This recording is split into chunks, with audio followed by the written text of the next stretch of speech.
Hello, welcome to another Burgundy with Tweedy video, and a bit of a special one. I've just passed the 1,000 subscriber threshold, possibly more than once. The subscriber count sometimes goes down as well as going up, so if at the point at which you're watching this you see 998 and think fake news, then I definitely was at some point at 1,000 subscribers. So I thought I would buy a slightly special bottle to celebrate that milestone. I'm going to try another Grand Cru from Chambertin today, slightly more modest than the previous one within the bizarre relative terms of modestly priced Grand Cru Chambertin. The previous one, if you recall, was from a producer called Rossignol Trappé, who I've always thought are sort of comparatively quite competitively priced. They don't have an exceptionally prestigious reputation, and similarly today's wine, which I picked up from Harrods, is from a producer I don't think I've featured on this channel before. Sorry for the rustling noise. Michel Magnien. I was there in Harrods earlier. The wine department there I think is not bad actually. The rest of the shop I don't tend to go to very often because I find it's a bit more like a tourist attraction than an actual meaningful place to do any shopping, especially around Christmas. But the wine department is okay and usually significantly quieter. I think a reasonably good selection of Burgundy, somewhat skewed towards the high end. Not far from where I picked this off the shelf, there was a run of Domaine Romanée-Conti, including one bottle that was at £30,000. So I went for a much more modestly priced £150 bottle of Grand Cru from this producer, Magnien. So I could have bought 200 of these for the same price as that single bottle of Romanée-Conti. So the vineyard is Chambertin. I don't think I've tried anything from there before, and it's a 2017 vintage. 2017, of course, is that favourite vintage of mine for Burgundy in general of the last decade. I'm sure there will be those among you who'd say it's far too early still to drink a Grand Cru, but it's 7 years. Surely it's at least getting going at this point, and I know I like that vintage from elsewhere in Chambertin and Burgundy as a whole. Bit of a grey day, which is a shame. It was sunny earlier. Michel Magnien, they're a relatively new domain in terms of the length of time they've been producing their own wine. I think the domain had existed for a couple of generations, and they were originally selling all the grapes on to other producers to turn into wine, into the local co-op, or whatever it's called.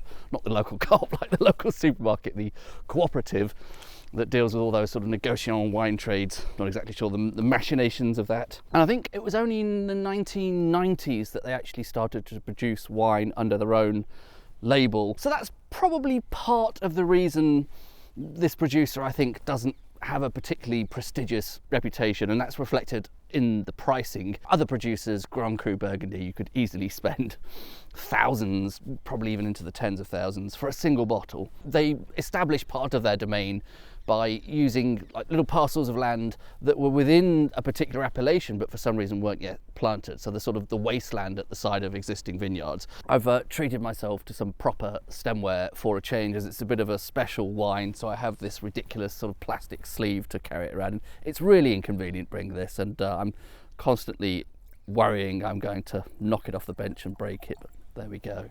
I'm guessing this is a wine that is going to develop over the space of several hours, and I think some of the reviews I read for it said that it needs airing. And also the serving temperature is probably not great because this was just off the shelf in the store an hour or so ago, so it's probably going to be a tiny bit too warm, I'm guessing. Hopefully their wine department is carefully climate controlled. It's darkish and, I don't know, a tiny bit sort of murky coloured almost. Certainly not particularly translucent. They are a biodynamic producer, and I believe all of their wines are unfined and unfiltered. I think fining and filtration is relatively rare in all of Burgundy at the sort of higher end. So I don't know if that partly accounts for this slightly less than bright, shiny sort of colour. Met on the nose immediately with, I want to say, muddled cherry. Not muddled as in confused, but you know when you make a cocktail, sometimes to get some of the flavour and the aromas out of a particular ingredient, you sort of bash it about a bit. Somehow that particular type of cherry there reminds me of cherries that have not been turned into jam, I hasten to add, but they have been sort of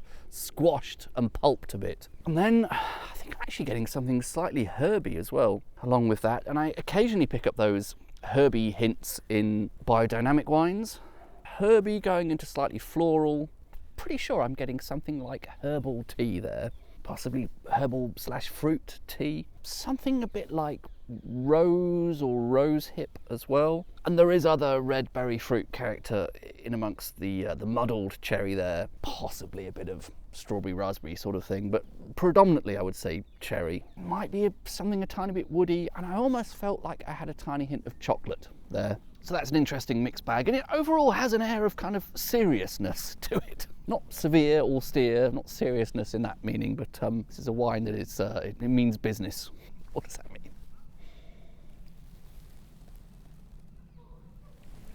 Has a nice weight, sort of silky. I don't know if that's exactly the adjective I want to go for. Silky, sort of satiny possibly. Something not quite as perfectly smooth as silky, sort of a notch down from there. Some savoury notes to it there, some kind of umami-ish thing, not as severe as Marmite, but like a very, very subtle hint of something like Marmite or Bovril. There is more fruit character there. It's quite dry on the palate though, so it's not hugely expressed. I thought I was expecting this to be quite sweet from reading some of the other tasting notes. From that first sip, definitely not getting a huge amount of sweetness here. Overall more dry, more savoury, not excessively so, still has a nice little bit of balance of some tiny hints of sweetness and nice acidity, nice weight, in an elegant way, not in a boring way. As an extension of that savouriness, there is a gentle backdrop of tannin there. I noticed that more on the finishes. Quite a long finish actually, with relatively fine grain tannins there that I'm still continuing to notice while I blather on. Everything about that is nice. It's hard to sort of pick one character of this at this stage, and it may well develop later, that really sets it apart from a village level Gevrey Chambertin. Not finding anything there that I'm particularly put off by, but at the same time not exactly blown away by any aspect of that right now. Everything is pleasant, and it is a bit reminiscent actually of Rossignol-Trappist, I suppose, because these are both biodynamic producers. Slightly more sort of natural style to it. You can get the sense of that in that nose with those sort of herbal tea notes, in the texture, which is perhaps not as exquisitely silky as some other silky Gevrey Chambertins might be, and it has a very slightly different texture, a little bit more unhewn. I don't know what the word I'm looking for is. A sort of positive way of saying it's not exceptionally silky, but it is reasonably silky. Perhaps I'll mull this over for a little bit off camera and then maybe do a few more notes while I'm still in the great outdoors. I've been here about 40 minutes or so now, poured myself another bit of a glass. It is developing a bit. I would say the nose is a little bit richer, almost getting that sort of liqueur-y type of cherry, but it's not exactly that. It's just a sort of richer version of cherry. It's hard to describe in more detail than that. I'm not noticing the herbal and the tea-like notes quite so much now. Getting a sort of, fuller, richer, sort of fruity kind of nose now. And I think correspondingly the palate has changed a bit as well. So that's starting to seem a little bit fuller, a little bit richer as well. Almost exactly the same commentary. At the same time, actually slightly prettier. Those two things sound contradictory, don't they? But there is quite a nice, elegant expression of cherry there now, which is at the same time sort of full and rich, but also pretty and elegant. A bit less savoury, a bit less dry on the palate, a little bit sort of fruitier. Again, I'm still not getting an absolute clear indication that this is of a significantly higher quality than some of the better village level Gevrey Chambertins. I noted in the wine department in Harrods, next door to this, Fourier's village level Gevrey Chambertin, a reasonably good price, because that can easily go to 150 or something nuts. I think it was the 2014 vintage at 110. Were I not trying to specifically look for a Grand Cru wine, I would imagine you'd have something at least comparable and possibly slightly superior from that Fourier if you happen to be stood in that corner of Harrods and were dithering over which of those two wines to choose. At this point in time, this, again, as I say, may well develop a bit further. I do like it. Whether I like it twice as much as a village level, not quite sure yet. Not far off sunset now, so I thought I would give this one last small glass out here while I'm outdoors, see how it has developed. So this is about an hour now since it has been opened. Quite often never get round to doing any more tasting notes once I go home, so this might be the extent of it. And it probably would continue to develop beyond this. We might well get to more interesting nuances an hour or two from now. But so once again, I think I would say yes, a little bit of that liqueur-y cherry sort of character. And maybe the tea's coming back. Now the herbal tea, the fruit tea, might be a little bit more of some other fruit character in there as well, something slightly plummy. If nothing else, the temperature has definitely come down to the sort of region that I like it in now. It's a relatively chilly day. My hands are a bit cold. I'm guessing this is about 7 or 8 degrees outside. So this is definitely chilled down a little bit now. Almost a hint of melon there, weirdly. I'm not sure it's changed massively since the previous glass. My opinion is roughly the same. I do overall like it. Nicely richer than it was to begin with. Now, not excessively so. It's still overall a relatively savoury, dry sort of style of Gevrey Chambertin, or of Chambertin. It does have a nice weight. It does have a nice mouthfeel. Trying to come to some sort of summary, but I would say it's pleasant Chambertin rather than necessarily Chambertin. Not intensely charming. It is good. It is decent. As a village level Gevrey Chambertin, I would be very happy with that.